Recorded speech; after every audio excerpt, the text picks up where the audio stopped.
నమస్తే అండి. నేను మొన్న ఈరోజు ఏపీలో జరిగిన గణతంత్ర దినోత్సవం చాలా ముచ్చటగా జరిగిందండి. చాలా ఉత్సాహంగా, చాలా కన్నుల పండుగగా జరిగింది. అందులో మన ముఖ్యమంత్రి చంద్రబాబు నాయుడు గారు, మన ఉప ముఖ్యమంత్రి పవన్ కళ్యాణ్ గారు, అలాగే నారా లోకేష్ గారు పాల్గొన్నారు. ఈ కన్నుల పండుగగా చూడముచ్చటగా జరిగిందని ఎందుకంటున్నానంటే, అందులో ప్రదర్శించిన శకటాలు చాలా అట్రాక్ట్గా ఉండేనండి. ఇది మన అటవీ శాఖకి సంబంధించిన శకటాలు, అలాగే పంచాయతీరాజ్కి సంబంధించిన శకటాలు అలా చూస్తుండిపోయారు. మన పవన్ కళ్యాణ్ గారు కూడా చాలా ఎంజాయ్ చేశారు ఆయన కూడా. ఇంకోటి, ఈ ఏదైతే వేడుక జరిగిందో ఇందులో మన నారా లోకేష్ గారును పవన్ కళ్యాణ్ గారు చాలా హ్యాపీగా ముచ్చటించుకున్నారండి. చాలాసార్లు ముచ్చటించుకున్నారు. మీరు చూసారో లేదో, చాలా హ్యాపీగా ఉన్నారు.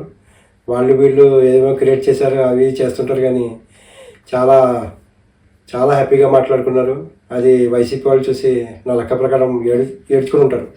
ఎందుకంటే ఏదో మనం వాళ్ళ మీద అవి ఇవి క్రియేట్ చేద్దాం అనుకున్నారు, కానీ వాళ్ళు చూస్తే ఇంత కలిసిమెలిసి ఉన్నారు ఏంట్రా బాబు అన్నట్టు. ఎందుకంటే ఏమాత్రం డౌట్ లేదు, చాలా హ్యాపీగా ఉన్నారు అందరూ. ఇది కూడా చాలా బాగా జరిగింది. ఈ శకటాల గురించి చెప్పుకోవాలంటే ఇంకొకటి, మన ఢిల్లీలో కూడా ఏదైతే జరిగిందో రిపబ్లిక్ డే సెలబ్రేషన్, అక్కడ మోడీ గారు పాల్గొన్నారు. అందులో మన ఏపీకి చెందిన ఏటీ కొప్పాక గ్రామానికి చెందిన హస్తకళ శకటాలు ప్రదర్శించారండి. అందులో ఏంటంటే చెక్కలతో చేసిన రంగురంగుల బొమ్మలు, ఆ పిల్లలు ఆడుకుంటారు కదండి, చాలా అట్రాక్టివ్గా ఉంటాయి, చాలా చూడముచ్చటగా ఉంటాయి చూడటానికి. అవి ప్రదర్శించారు.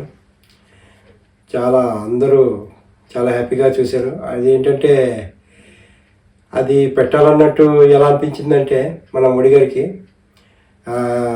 ఎప్పుడు అయితే ఢిల్లీ మన పవన్ కళ్యాణ్ గారు వెళ్ళేవారు, ఒక బాక్స్లో తీసుకెళ్ళి అవే ఐటమ్స్ ఇచ్చేవారండి, చెక్కలతో చేసినవి అవి ఇవి. ఇంతకుముందు కూడా ఒక ఆవులది బండి అవి చూసి మోడీ గారు కూడా చాలా బాగుందని, చాలా చూడటానికి చాలా ముచ్చటగా ఉందని కూడా చెప్పారు, పొగిడారు కూడా. అలాంటి ఐటమ్స్ అమిత్ షా గారికి, మోడీ గారికి ఇచ్చేవారు. అది చూసి ఈసారి అది పెడదామన్నట్టు ఆలోచించి పెట్టారు. మన పవన్ కళ్యాణ్ గారి గురించి చెప్పుకోవాలంటే, ఇలాంటి కళల్ని వెతికి బయటికి తీస్తారండి. ఎందుకంటే చాలా ప్రోత్సహిస్తారు ఇలాంటి వాళ్ళని. ఇంతకుముందు కూడా తప్పేట గుళ్ళు, మన భీమ్లా నాయక్లో ఎవరైతే ఆ సింగర్ ఉన్నారో మన మొగలయ్య గారు, ఆయన్ని గుర్తించి బయటికి తీసుకొచ్చారు. ఆయనకి అవార్డు కూడా వచ్చింది, పద్మశ్రీనో ఏదో చెప్తున్నాను. అంతగా ఎప్పటి నుంచో వెనుకబడిపోయిన కళల్ని కూడా బయటికి తీసుకెళ్ళి మన ప్రోత్సహిస్తారు ఆయన. అందులో టాలెంట్ ఉంది ఆయనకి. ఎందుకంటే వేస్ట్ అవ్వకూడదు అంటారు. ఎవరైతే ఆయన కలవడానికి వచ్చేవాళ్ళు పూలమాల వద్దండి, ఏ కూరగాయలు ఏంటో పళ్ళు అవి తీసుకురండి, వేరే వాళ్ళకి ఇవ్వచ్చు అన్నట్టు చెప్పారు. అంతగా ఆలోచిస్తారు ఆయన. అది ఈరోజు అక్కడ అది ప్రదర్శించారు. చాలా మంచిగా అనిపించింది. ఒక ఇండియాని ఇంటర్నేషనల్ అంతా చూస్తారండి. ఎందుకంటే మన ఢిల్లీలో జరిగిన ప్రదర్శన కాబట్టి చాలా చాలా చోట్ల నుంచి చాలా విధాలుగా చూసి మన ఏపీకి గొప్పతనం చాలా బాగుందని చెప్పుకుంటారు. ఇలాంటి చేస్తుంటారు మన పవన్ కళ్యాణ్ గారు. చాలా చూడముచ్చటగా అనిపించింది, చాలా హ్యాపీ అనిపించిందండి. ఇదే చెప్దాం అనుకున్నాను. Thank you.